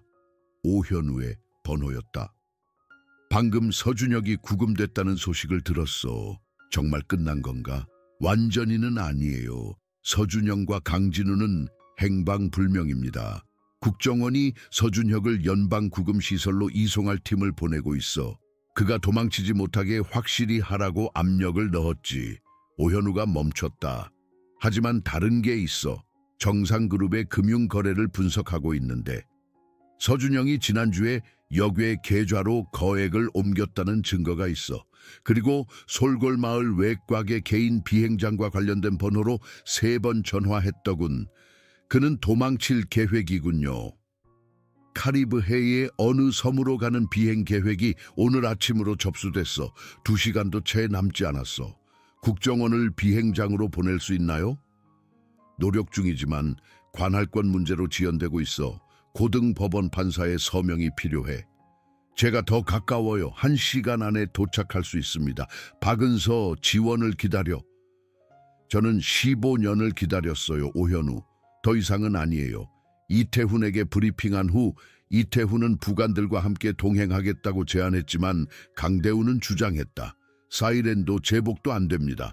경찰을 보면 그들은 속도를 내거나 다른 경로를 찾을 거예요. 20분 후 강대훈의 트럭은 솔골 마을로 향했고 이태훈은 조수석에 앉았다. 2대의 미행 차량이 적당한 간격으로 뒤따랐다. 개인 비행장은 솔골 마을에서 48km 떨어진 곳에 있었다. 부유한 고객들을 위한 경납고와 단일 활주로가 있었다. 그들이 접근하자 이태훈에게 전화가 왔다. 제트기가 활주로에 있습니다. 개인 전용기. 두 대의 SUV, 무기를 소지한 남자들이 보입니다. 강대훈은 속도를 줄이고 비행장 주요 건물 뒤편을 도는 서비스 도로로 들어섰다. 쌍안경으로 그녀는 개인 전용기를 둘러싼 6명의 무장한 남자들을 세웠다. 출장치고는 중무장이군요. 이태훈이 말했다. 그들은 서준혁이 구금됐다는 걸 알아요. 추격을 예상할 겁니다. 이태훈이 유조차를 가리켰다. 저 운전자가 15분 동안 같은 경로를 돌고 있습니다. 강대훈은 쌍안경을 트럭 운전석에 집중했다. 공항 직원이 아니네요. 마치 의심을 확인하듯이 검은색 메르세데스 승용차가 경납고에서 나와 제트기 쪽으로 향했다. 쌍안경으로 강대훈은 뒷좌석에 앉은 서준영을 확인했다. 그 옆에는 강진우가 앉아 있었는데 얼굴은 멍들었지만 태도는 변함없었다. 저기 있네요. 강대훈이 대답하기도 전에 그녀의 위성 전화가 울렸다. 알 수 없는 번호였다. 박은서입니다. 목소리는 남성적이고 교양 있었으며 나이 든 사람 특유의 떨림이 있었다. 아니면 강대훈, 박원태 씨의 딸 맞죠? 누구세요? 아주 오랫동안 당신을 지켜봐 온 사람, 서준영과 강진우를 잡는데 도움을 줄 수 있는 사람. 강대훈의 머릿속이 빠르게 돌아갔다. 신분을 밝히세요. 저는 솔골 마을 요양원에 있습니다. 당신 아버지가 그곳에 거주하고 계시죠? 강대훈의 혈관에 얼음이 맺혔다. 만약 그에게 해를 가한다면 박원태 씨에게는 아무런 해가 없을 겁니다. 제 말을 들으면요. 서준영과 강진우는 한명구 씨의 터널에서 회수한 6천만 달러 상당의 금과 현금을 가지고 떠나려 합니다. 지금 당장 행동하지 않으면 그들은 탈출할 겁니다. 듣고 있습니다. 동쪽에 비상접근 도로가 있습니다. 감시되지 않는 곳이죠. 들키지 않고 45m 이내로 접근할 수 있을 겁니다. 약 12분 정도 남았습니다. 왜 저를 돕는 거죠? 그냥 제가 서씨 일가가 여러 세대에 걸친 범죄에 대해 대가를 치르는 것을 보는데 큰 관심이 있다고 해두죠. 목소리가 부드러워졌다. 다음에 체스를 둘 때 박원태 씨에게 한재호 씨에 대해 물어보세요. 전화가 끊겼다. 강대훈은 전화를 응시했다. 요양원의 한재호 씨, 아버지가 체스를 두는 남자. 그가 한명구 씨의 손자인 한재호 씨인 것 같아요. 밀주업자의 손자가 아직 살아있다고요? 자기만의 복수를 품고 있는 것 같군요. 그녀는 비행장을 살폈다. 접근 도로를 언급했어요. 이태훈이 지도를 확인했다. 동쪽, 유지보수 접근로, 공개 지도에는 나타나지 않습니다. 함정일 수도 있어요. 아니면 우리의 유일한 기회이거나. 이태훈은 결심했다. 5분 안에 정문에서 부관들에게 시선을 끌게 하겠습니다. 그들은 접근 도로로 차를 몰았고 낡은 자물쇠로 잠긴 사슬 울타리를 발견했다. 이태훈은 그것을 쉽게 처리했다. 그들은 불을 끄고 지형을 이용해 은폐하며 천천히 진행했다. 새로운 위치에서 그들은 개인 전용기를 명확하게 볼 수 있었다. 조종사가 엔진을 시동했다. 서준영은 강진우와 대화하며 탑승 계단에 서 있었다.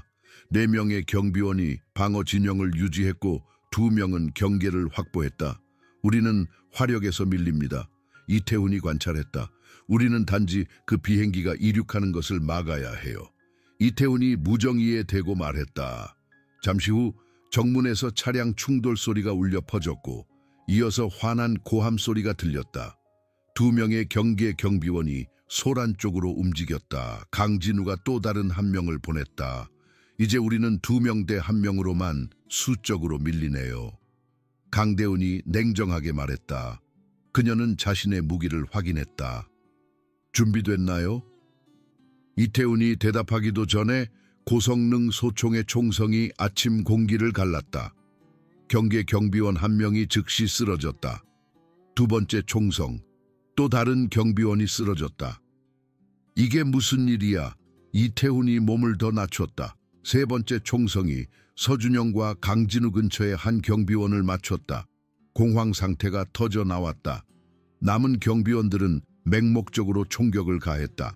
서준영은 비행기 계단으로 달려갔고 강진우는 그의 고용주를 밀어붙이며 뒤따랐다. 그들이 도망치고 있습니다. 이태훈이 으르렁거리며 무기를 들었다. 기다려요. 강대훈이 명령하며 제트기 문이 닫히기 시작하는 것을 지켜보았다. 네 번째 총성은 문이 닫히는 순간 터져 나왔고 엔진 소리에 거의 묻힐 뻔했다. 하지만 그 효과는 즉각적이었다.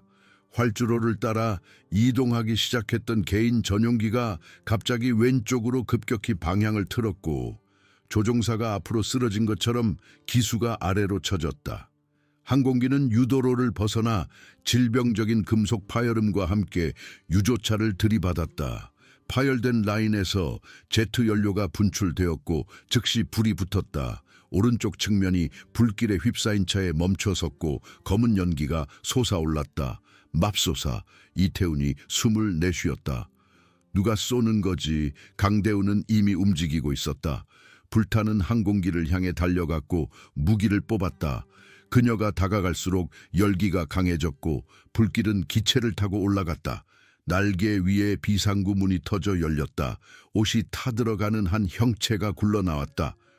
강진우는 불을 끄기 위해 몸을 굴린 다음 비틀거리며 일어섰지만 여전히 무기를 손에 쥐고 있었다. 그의 눈은 9미터에 그을린 활주로를 가로질러 강대훈의 눈과 마주쳤다. 박은서, 그가 침을 뱉듯 말하며 권총을 들었다. 강대훈이 먼저 발사했다. 세 발의 빠른 총성이 강진우의 가슴과 목을 맞췄다. 그는 한마디 말도 없이 쓰러졌다. 항공기의 주 출입문이 열렸고 서준영이 안에서 번지는 불길을 배경으로 실루엣을 드러냈다. 그의 양복은 찢어졌고 얼굴은 피투성이었다. 한 손에는 손목에 수갑으로 채워진 금속 서류 가방을 움켜쥐고 있었다. 도와줘! 그가 소리치며 연기가 뿜어져 나오자 기침했다. 무기 모두 버려! 강대훈이 외치며 권총을 겨냥했다. 서준영은 응하며 권총을 활주로에 던졌다. 조종사는 죽었어. 앞유리를 뚫고 총에 맞았어. 부조종사는 심하게 다쳤고 천천히 내려와 그는 무거운 서류 가방 때문에 균형을 잃으며 힘겹게 내려왔다. 누가 우리를 쏘는 거야? 저도 당신에게 똑같이 물으려던 참이었어요. 이태훈이 도착하여 서준영을 감시하는 동안 강대훈은 부조종사를 확인했고 그가 의식은 없지만 살아있다는 것을 발견했다. 그들은 함께 부상당한 남자를 끌어내 불길이 번지는 동안 안전한 곳으로 옮겼다. 서준영은 항공기가 불타는 것을 비통하게 지켜보았다. 6천만 달러, 15년간의 수색. 금이 비행기 안에 있습니까? 이태훈이 물었다. 대부분이요. 이건 그냥 문서, 계좌번호들이야. 서준영이 서류 가방을 살짝 들어 올렸다. 세대에 걸쳐 한명구 씨의 재산을 쫓았어. 그리고 당신들 모두 그 집착이 가져온 생명에 대한 대가를 치르게 될 겁니다. 강대훈이 차갑게 말했다. 서준영은 유머 없이 웃었다. 이게 우리로 끝날 거라고 생각하나? 한명구 씨의 재산은 거의 한 세기 동안 가까이 다가온 모든 사람을 파괴했어. 그는 불타는 항공기를 흘긋 보았다. 총을 쏜 사람이 그걸 이해한 거야. 그들은 우리를 막으려 한 게 아니었어. 금이 이 비행장을 떠나지 못하게 확실히 한 거지. 소방차와 경찰차가 사이렌을 울리며 다가오고 있었다. 이태훈은 서준영을 먼저 도착한 경찰관들에게 넘겼다. 부상당한 부조종사는 구급대원들에게 인계되었다. 이 모든 과정에서 강대훈은 주변 지역을 훑으며 저격수를 찾았다. 탄피도 발자국도 목격자도 없었다. 전문가 솜씨입니다. 철저한 수색 후 그녀가 이태훈에게 말했다. 군용 수준입니다. 그녀의 위성 전화가 울렸다. 같은 알 수 없는 번호였다. 만족했나? 그녀가 전화를 받자 목소리가 물었다. 누구세요? 과거의 유령. 아주 오랫동안 정의를 기다려 온 사람. 목소리가 더 부드러워졌다. 서씨 일가는 금 이상을 훔쳤어. 생명을 훔쳤지. 미래를. 그들은 피 위에 그들의 제국을 세웠어. 이해가 떠올랐다. 한재호 씨군요. 실물 그대로 아니, 남은 것 그대로지. 한명구 씨는 단순한 밀주업자가 아니었어. 그는 사업가였고 성우자였지. 서태영은 탐욕에 사로잡히기 전까지 그의 동업자였어. 그는 내 할아버지를 살해하고 재산을 훔치려 했으며 수십 년 동안 찾아다녔지. 그리고 당신은 이 모든 시간을 지켜보고 있었군요. 서태영은 내가 정의를 실현하기 전에 죽었어. 그의 아들도 자연사했고, 하지만 그의 손자들은 전통을 이어갔지. 서준혁은 살인을 저지르고, 서준영은 무자비한 사업 방식을 사용했어. 당신은 당국에 갈 수도 있었잖아요. 서씨 일가는 당국을 소유하고 있었어. 돈은 영향력을 사지. 아니, 이것은 인내가 필요했어. 박원태 씨에 대한 전화는 필요한 김안술이었나요? 박원태 씨는 안전합니다. 사실 저는 최근 몇 달 동안 그와 계몽적인 대화를 나눴습니다. 놀라운 분이죠. 아버지와 이야기하고 있었다고요. 우리는 화요일과 목요일에 체스를 둡니다. 탁월한 전술적 사고를 가지고 계시죠. 그는 당신을 강대훈이라고 부르지만 당신에 대해 높이 평가합니다.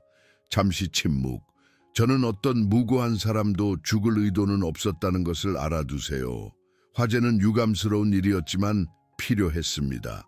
전화가 끊겼다. 강대훈은 위험한 속도로 인근 병원으로 차를 몰았다. 그곳에는 서준혁이 구금되어 있었다. 그녀의 마음은 한재호의 폭로와 불확실한 상황 사이에서 갈라졌다. 병원의 정문은 경찰 차량으로 막혀 있었다. 의료진은 무리지어 서 있었다. 이태훈이 심각한 표정으로 연문에서 강대훈을 맞이했다. 무슨 일입니까? 서준혁이 강대훈 씨와 이야기하겠다고 요구하고 있습니다. 다른 누구에게도 한마디도 하지 않겠다고 합니다. 그게 다예요? 이태훈의 표정이 어두워졌다. 아니요, 그가 인지를 잡고 있습니다. 활력 징후를 확인하던 간호사입니다. 어떻게든 메스를 손에 넣었습니다. 강대훈은 잠시 눈을 감았다. 역시나 그렇군요. 특공대는 15분, 국정원 협상가는 아마 30분 정도 걸릴 겁니다. 그때쯤이면 그녀를 죽였을 거예요. 강대훈이 확신에 차 말했다. 그는 협상하는 게 아니에요. 이건 우리 게임의 마지막 수입니다. 거기에 들어갈 필요는 없습니다. 이것을 위해 훈련받았습니다. 이태훈 서장님. 강대훈은 자신의 무기를 확인한 다음 이태훈에게 건넸다. 그는 제가 비무장으로 오라고 요구할 거예요. 부하들을 준비시키되 영웅적인 행동은 하지 마세요. 서준혁은 침대에 앉아 있었고 오른손으로는 겁에 질린 간호사의 목에 수술용 메스를 대고 있었다. 왼팔은 침대 난간에 수갑이 채워져 있었다. 두 명의 부관이 문 근처에서 무력하게 서 있었다. 박은서. 강대훈이 들어서자 서준혁이 미소 지었다. 우리와 함께 해줘서 정말 고맙군. 그녀를 놓아줘요, 서준혁. 오히려 그녀는 우리의 마지막 대화의 필수적인 존재야. 그는 메스를 살짝 눌러 얇은 피 한 줄을 만들었다. 부관들에게 나가라고 해. 강대훈은 부관들에게 고개를 끄덕였고 그들은 마지못해 물러났다. 자, 드디어 사적인 공간이군. 서준혁의 목소리는 15년 전과 똑같은 소름 끼치는 침착함을 가지고 있었다. 나를 잡는 것이 끝이라고 생각했나? 뭘 원해요? 나는 항상 원했던 것을 원해, 박은서. 우리의 게임을 끝내는 것. 그의 시선이 날카롭게 그녀에게 고정되었다. 내가 15년 전에 너를 살려둔 이유를 알아? 알려줘요. 죽음은 너무 단순했으니까. 나는 네가 두려움 속에서 살아가기를 원했어. 항상 뒤를 돌아보며 내가 언제든 나타날 수 있다는 것을 알면서 말이지. 그의 미소가 더 커졌다. 그리고 그것은 아름답게 성공했어. 그리고 지금은요? 서준혁은 간호사에게 시선을 돌렸다. 이름이 뭐니, 아가씨? 아, 아름이요. 그녀가 더듬거렸다. 예쁜 이름이군. 말해봐, 아름아, 이 여자가 정말 누구인지 아니? 그녀는 그냥 농부의 미망인이 아니야. 그녀는 15년 동안 숨어 지낸 전직 국정원 요원이야. 간호사의 눈이 강대훈에게 향했다. 봐, 박은서. 그게 내 근본적인 약점이야. 너는 아름이 같은 사람들을 신경 써. 그게 너를 취약하게 만들지. 서준혁이 압력을 높여 더 많은 피를 흘렸다. 이제 이렇게 될 거야. 네가 내가 이 병원을 걸어 나갈 수 있도록 도와줄 거야. 그 대가로 아름이는 살 거야. 그건 불가능해요, 서준혁. 건물은 포위됐어요. 그건 우리가 만난 후에 다룰 세부 사항이야. 그녀의 생명과 나의 자유를 맞바꾸는 거지. 강대우는 한 걸음씩 움직임을 재며 다가갔다. 만약 제가 거절하면요. 그럼 불쌍한 아름이는 내가 그 여자들에게 했던 일을 직접 경험하게 될 거야. 나는 칼날 다루는데 꽤 능숙하거든. 간호사가 훌쩍거렸다. 이렇게 끝날 필요는 없어요, 서준혁. 강대훈이 부드럽게 말하며 한 걸음 더 다가갔다. 탈출구는 없어요. 대가를 치를 의지가 있는 사람에게는 항상 탈출구가 있어. 서준혁의 표정이 굳어졌다. 그만, 네가 나를 돕거나 아니면 아름이가 비명을 지르며 죽을 거야. 지금 선택해. 강대훈의 시선은 서준혁의 침대 뒤 의료 장비로 향했다. 심장 모니터, 링거 스탠드, 그리고 그의 손이 닿지 않는 곳에 있는 비상 호출 버튼. 알겠습니다. 그녀가 체념한 목소리로 말했다. 도와드릴게요. 하지만 아름이를 먼저 놓아주세요. 서준혁이 웃었다. 내가 그렇게 바보 같아 보이나? 그녀는 우리가 안전해질 때까지 여기 있을 거야. 그럼 제가 당신을 일으켜 세우는 것을 돕기 위해 더 가까이 가야겠네요. 서준혁은 의심스럽게 그녀를 살피더니 고개를 끄덕였다. 천천히. 강대우는 의도적인 조심성으로 다가갔다. 침대 옆에 도착했을 때 그녀는 서준혁의 왼손목을 고정하고 있는 수갑을 확인했다.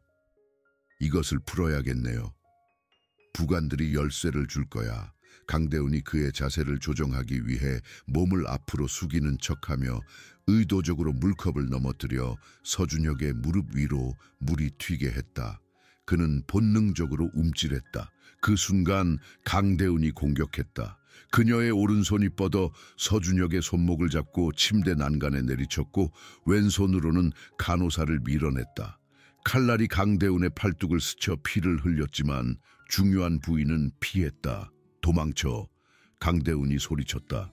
서준혁은 분노에 포효하며 마구 칼을 휘둘렀고 강대훈은 그의 손목을 놓지 않았다. 그들은 치명적인 싸움을 벌였고 그의 칼날은 취약한 살점을 찾았고 그녀의 훈련된 손은 그를 무장 해제시키려 했다. 부관들이 달려들어 문이 활짝 열렸다. 국정원이다. 움직이지 마. 혼란 속에서 서준혁은 마지막 필사적인 움직임을 취하며 메스를 자신의 목 쪽으로 비틀었다. 너는 이길 수 없어. 그가 으르렁거렸다. 강대훈의 손이 초인적인 힘으로 그의 손목을 꽉 잡았고 칼날이 그의 목에서 몇 센티미터 떨어진 곳에서 멈췄다. 더 이상의 죽음은 없어, 서준혁. 당신의 죽음조차도. 이제 당신은 정의의 심판을 받을 거야. 국정원 요원들이 몰려들어 서준혁을 확보했고 강대훈은 마침내 손목을 놓았다. 팔에서 피가 흘러내렸다. 의사가 그녀의 상처를 꿰매는 동안 오현우가 강다은 옆에 나타났다. 항상 내 일을 더 힘들게 하는군.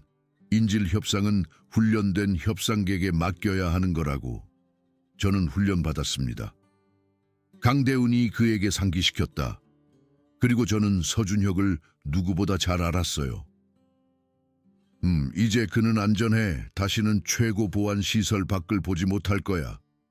오현우가 그녀의 다치지 않은 어깨를 쥐었다. 정말 끝났어, 박은서.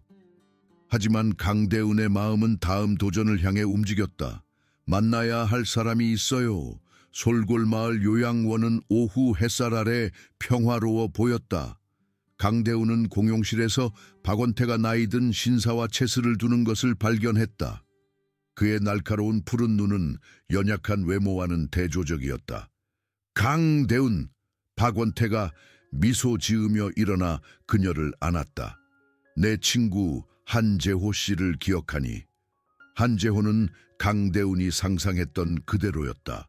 위험 있고 지적이며 부유한 가문의 품위를 지니고 있었다. 그의 손은 조각된 나무 지팡이에 놓여 있었다. 강대훈 씨, 그가 정중하게 고개를 끄덕였다. 아니면 박요원이라고 불러야 할까요? 당신 아버지와 저는 방금 당신의 놀라운 하루에 대해 이야기하고 있었습니다. 강대훈의 눈은 그들 사이를 오갔고 그들의 편안한 친밀감을 알아차렸다. 아버지는 한재호 씨의 개입에 대해 얼마나 알고 계셨나요? 한재호 씨와 나는 비밀이 없어. 박원태가 간단히 말했다.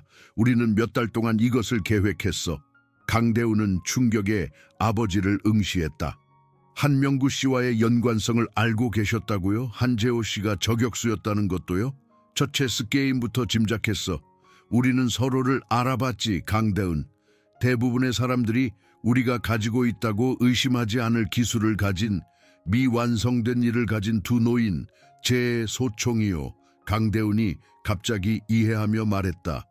아버지는 제가 그것이 필요 없을 것이라는 것을 아시고 저에게 주셨군요. 한재호 씨가 이미 자신의 소총을 가지고 있었으니까요. 한재호가 옅게 미소 지었다. 당신 아버지는 젊었을 때 놀라운 저격수였지. 한국전쟁 때의 나만큼이나. 어떤 기술은 우리를 완전히 떠나지 않는 법이니까. 그 비행장에서 사람들을 죽였군요. 강대훈이 비난하듯이 말했다. 위협을 제거했습니다. 한재호가 정정했다. 내 할아버지를 살해하고 당신을 주저없이 죽였을 사람들과 손잡은 자들이었지. 조종사에 관해서는 그가 살짝 어깨를 으쓱했다. 유감스럽지만 금이 영원히 사라지도록 하는데 필요했습니다. 어떤 보물은 너무 높은 대가를 요구하니까요. 박원태가 강대훈의 손을 잡았다. 우리는 해야 할 일을 했어. 법이 할 수 없거나 하지 않을 일을 네가 오늘 서준혁에게 했던 것처럼. 그건 달랐어요. 저는 그를 산채로 잡았어요. 그리고 우리는 한명구 씨의 재산이 또 다른 세대를 파괴하지 않도록 했습니다. 한재호가 대답했다. 다른 방법, 같은 목표. 강대훈은 이 두 노인, 한 명은 아버지이고 다른 한 명은 서씨 일가를 무너뜨리는 데 도움을 준 낯선 사람 사이에서 법 집행 훈련과 이하의 사이에서 갈등했다. 이제 어떻게 되는 거죠? 그녀가 마침내 물었다. 이제. 한재호가 미소 지었다. 저는 은퇴 생활을 계속 즐기며 박원태 씨와 체스를 두고 새들을 볼 겁니다. 당국은 오늘 사건과 저를 연결할 어떤 것도 찾지 못할 겁니다. 소총은 호수 바닥에 있습니다. 제 지문은 어떤 데이터베이스에도 없으니까요. 그리고 당신은 제가 그냥 떠날 거라고 예상하나요? 한재호의 푸른 눈이 그녀의 눈을 응시했다. 저는 당신이 정의가 여러 형태로 온다는 것을 인식하기를 기대합니다. 서씨 형제들은 감옥에서 평생을 보낼 겁니다. 살해당한 무고한 여성들은 복수되었습니다. 김민준의 죽음은 답을 찾았습니다. 그리고 세 세대를 살인으로 몰아넣은 금은 안전하게 묻혀 있습니다. 박원태가 강대훈의 손을 쥐었다. 끝났어. 정말 끝난 거야. 황홍이에 접어든 노인을 쫓는 것이 무슨 소용이 있겠니? 강대훈이 대답하기도 전에 이태훈이 나타났다. 여기서 찾을 줄 알았습니다. 방금 국정원에서 연락이 왔습니다. 서준영이 세계 지방에서 7건의 살인사건과 연관되어 있다고 합니다. 그는 다시는 햇빛을 보지 못할 겁니다. 이태훈은 한재호에게 고개를 끄덕였다. 한재호 씨 체스 실력이 대단하시다고 들었습니다. 이태훈 서장님, 한재호가 부드럽게 인정했다. 박원태 씨는 훌륭한 상대입니다. 언젠가 함께하실 의향이 있으신가요? 이 사건이 완전히 마무리되면요. 이태훈이 강대훈에게 몸을 돌렸다. 말씀 나온 김에 비행장 조사에서 저격수를 식별할 증거를 찾지 못했습니다. 탄피도 발자국도요. 사건은 미제 사건으로 남을 가능성이 높습니다.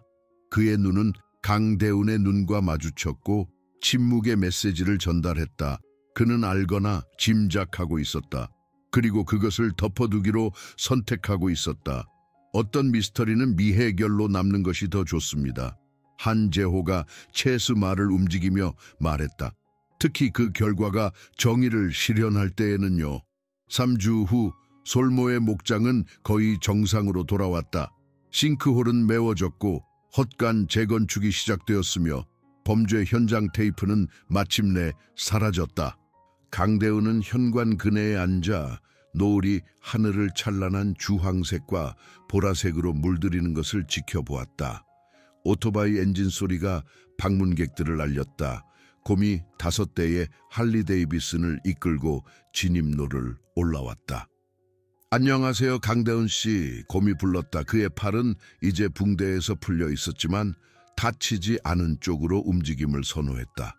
안녕하세요, 여러분. 강대훈이 쿨러를 가리켰다. 맥주 차가워요. 강철 형제단은 황혼이 깊어지자 현관 주위에 자리를 잡았다. 그들은 정기적인 방문객이 되어 수리를 돕고 그녀가 예상치 못했던 확장된 가족이 되었다. 오늘 이태훈 서장님께 들었어요. 곰이 아무렇지 않게 말했다. 국정원 조사가 마무리되고 있대요. 강대훈 씨의 진짜 신분이 곧 공개될 수도 있겠더군요. 강대훈은 고개를 끄덕였다. 오연우 씨가 경고했어요. 서준혁과 서준영이 재판에 넘겨지면 모든 이야기가 드러날 거라고요. 머무를 건가 아니면 다시 떠날 건가? 질문이 무겁게 걸렸다. 강대훈은 자신의 땅을 내다보았다. 그녀가 일궈온 밭, 김민준과 함께 지은 집, 그녀를 방어하기 위해 뭉쳐준 공동체. 머무를 겁니다. 그녀가 단호하게 말했다. 도망치는 건 끝났어요. 강대훈은 제가 이제 누구인지 이전에 누구였는지와 상관없이요. 곰이 미소 지었고 그의 햇볕에 그을린 얼굴이 변했다. 잘 됐군. 강철 형제단은 우리의 명예회원을 잃는 것을 싫어할 테니까. 어둠이 내리자 곰은 떠날 준비를 했다. 할리 데이비슨에 오르기 전에 그는 강대훈에게 강철 형제단 휘장이 새겨진 가죽 조끼를 건넸다. 명예회원은 네가 부르면 언제든지 달려올 99명의 형제들과 함께하는 거야. 강대훈은 진심 어린 감정으로 조끼를 받았다. 고마워요, 곰. 모든 것에 대해. 오토바이들이 떠나고 미등이 진입로 아래로 사라진 후 강대훈은 현관에 남아 그녀가 그토록 힘들게 지켜낸 평화를 음미했다. 그녀의 위성 전화가 울렸다. 오현우의 업데이트였다. 내일 그녀는 솔골마을로 차를 몰아 박원태와 한재호와 체스를 둘 것이다. 이 세 사람은 비밀과 비정상적인 경로를 통해 실현된 정의로 묶여 있었다. 다음 주에는 그녀의 재산 일부를 여성들이 자기 방어를 배울 수 있는 훈련 시설로 개조하는 것에 대해 계약자들과 만날 것이다. 하지만 오늘 밤 그녀는 단순히 현재를 살았다. 15년 만에 처음으로 진정으로 자유로움을 느끼면서 박은서는 항상 그녀의 일부일 것이다. 살인범을 추적하고 살아남은 국정원 요원. 하지만 강대훈은 그녀가 된 사람이었다. 농부, 딸, 생존자. 그리고 이제 그녀를 포용한 시골 공동체의 보호자. 멀리서 늑대 한 마리가 떠오르는 달을 향해 울부짖을 때 강대훈은 몇 년 전 증인 보호 프로그램에 처음 들어섰을 때 박원태가 그녀에게 했던 말을 기억했다. 네가 누구였는지가 중요하지 않아, 박은서. 네가 어떤 사람이 되기로 선택하는지가 중요한 거야. 강대훈은 강철 형제단 조끼를 현관 고리에 걸고 안으로 들어가 문을 잠갔다. 두려움 때문이 아니라 평화의 진정한 가치를 배우고 그것을 지키기 위해 항상 경계할 줄 아는 여인의 단순한 신중함 때문이었다.